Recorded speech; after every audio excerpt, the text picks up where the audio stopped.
प्राचीन भारत की एक महान कहानी है जो अयोध्या के धार्मिक राजकुमार राम और राक्षस राज रावण के खिलाफ उनकी लड़ाई की कहानी कहती है। यह महाकाव्य न केवल एक रोमांचक कथा है, बल्कि इसमें जीवन के महत्वपूर्ण सबक भी छिपे हुए हैं। रामायण की कहानी हमें सिखाती है कि कैसे धर्म और नैतिकता का पालन करना चाहिए और कैसे कठिनाइयों का सामना करते हुए भी अपने कर्तव्यों का पालन करना चाहिए। पीढ़ी दर पीढ़ी राम की बहादुरी और सीता की अटूट भक्ति की कहानियां सुनते हुए बड़े हुए हैं। रामायण की कहानियां न केवल बच्चों को सुनाई जाती हैं, बल्कि वयस्कों के लिए भी यह एक प्रेरणा का स्रोत है। राम और सीता के आदर्श चरित्र हमें सिखाते हैं कि सच्चा प्रेम और समर्पण क्या होता है। 10 सिर और अत्यधिक शक्ति वाला रावण हमेशा से ही बुराई के प्रतीक, सीता के अपहरणकर्ता और महाकाव्य के सबसे बड़े खलनायक के रूप में चित्रित किया गया है। रावण की कहानी हमें यह भी सिखाती है कि अहंकार और अधर्म का अंत निश्चित है।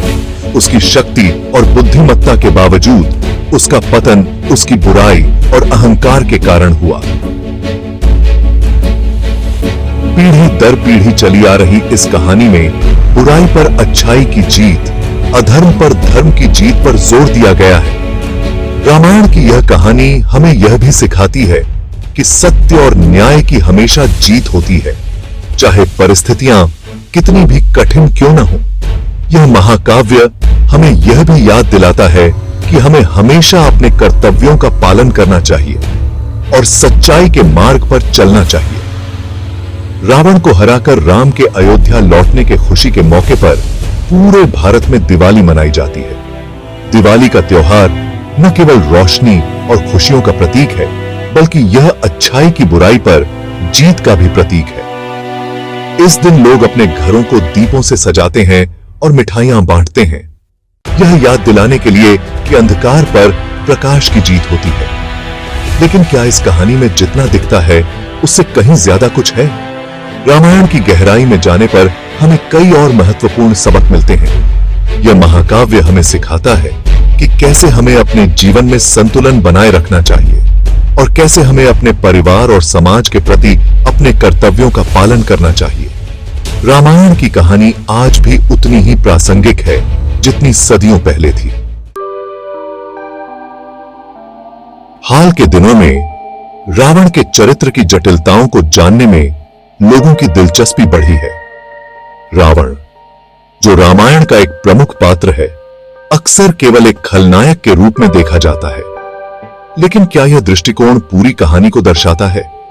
हालांकि उसके कार्य, खासकर सीता का अपहरण, निश्चित रूप से गलत हैं, लेकिन क्या उसके अन्य पहलुओं को नजरअंदाज किया जा सकता है?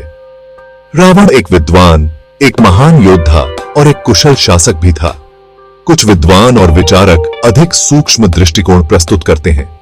वे तर्क देते हैं कि रावण के चरित्र को केवल उसके बुरे कार्यों से नहीं आंका जाना चाहिए, बल्कि उसके गुणों और उसकी जटिलताओं को भी समझना चाहिए। क्या रावण अपनी खामियों के बावजूद ऐसे गुण रखता था जो रामायण के पारंपरिक श्वेत श्याम आख्यान को चुनौती देते हैं? क्या उसके 10 सिर उसकी बुद्धिमत्ता और ज्ञान के प्रतीक हैं, या केवल उसकी बुराई के? दृष्टिकोण में यह बदलाव हमें सतह से परे देखने और उन पात्रों की प्रेरणाओं और जटिलताओं में तल्लीन करने के लिए प्रोत्साहित करता है जिन्हें अक्सर किनारे कर दिया जाता है। यह हमें यह सोचने पर मजबूर करता है कि क्या हम सभी पात्रों को सही तरीके से समझते हैं। यह हमें यह सवाल करने के लिए प्रेरित करता है कि क्या अच्छाई और बुराई पूर्ण अवधारणाएं हैं, या वे एक स्पेक्ट्रम पर मौजूद हैं जो व्यक्तिगत परिस्थितियों और विकल्पों से प्रभावित हैं। शायद यह समय है कि हम अपने दृष्टिकोण को विस्तृत करें और उन कहानियों को नए सिरे से समझें जो हमें सदियों से सिखाई गई हैं। रावण को भले ही एक खलनायक के रूप में चित्रित किया गया हो, लेकिन वह कोई साधारण राक्षस राजा नहीं था। वह एक प्रसिद्ध विद्वान, वेदों के ज्ञाता और एक कुशल संगीतज्ञ थे। रावण ने वेदों और शास्त्रों का गहन अध्ययन किया था और उनकी विद्वता का लोहा सभी मानते थे। राजनीति और युद्ध का उनका ज्ञान अद्वितीय था। और उन्होंने कई युद्धों में अपनी रणनीतिक कुशलता का प्रदर्शन किया और भगवान शिव के प्रति उनकी भक्ति अटूट थी। रावण ने शिव तांडव स्तोत्र की रचना की, जो आज भी शिव भक्तों के बीच लोकप्रिय है। उनके पास शारीरिक और बौद्धिक दोनों तरह की अपार शक्ति थी और उन्होंने अपनी शक्ति का उपयोग अपने राज्य को समृद्ध बनाने के लिए किया, जो उन्हें एक दुर्जय शासक और एक ऐसी ताकत बनाती थी जिसके साथ खिलवाड़ नहीं किया जा सकता था। उनके शासनकाल में लंका एक समृद्ध और शक्तिशाली राज्य था। उनका बौद्धिक कौशल उनसे जुड़े विभिन्न ग्रंथों में स्पष्ट है और उन्होंने कई महत्वपूर्ण ग्रंथों की रचना की, जिनमें ज्योतिष पर एक ग्रंथ रावण संहिता भी शामिल है। इस ग्रंथ में ज्योतिष और खगोल विज्ञान के गहन सिद्धांतों का वर्णन है। शास्त्रों के बारे में उनकी गहरी समझ और उनकी आध्यात्मिक खोज एक शक्ति के भूखे राक्षस राजा की छवि के बिल्कुल विपरीत है। रावण की यह बहुआयामी छवि हमें यह सिखाती है कि हर व्यक्ति के कई पहलू होते हैं जिन्हें समझना और सम्मान देना चाहिए। इतिहास शक्तिशाली शासकों के उदाहरणों से भरा पड़ा है, जिन्होंने अपनी उपलब्धियों के बावजूद आक्रामकता और क्रूरता के कार्य किए। सिकंदर महान, जो अपनी सैन्य प्रतिभा और विस्तारवादी महत्वाकांक्षाओं के लिए जाने जाते थे, ने अपने पीछे विनाश का रास्ता छोड़ दिया।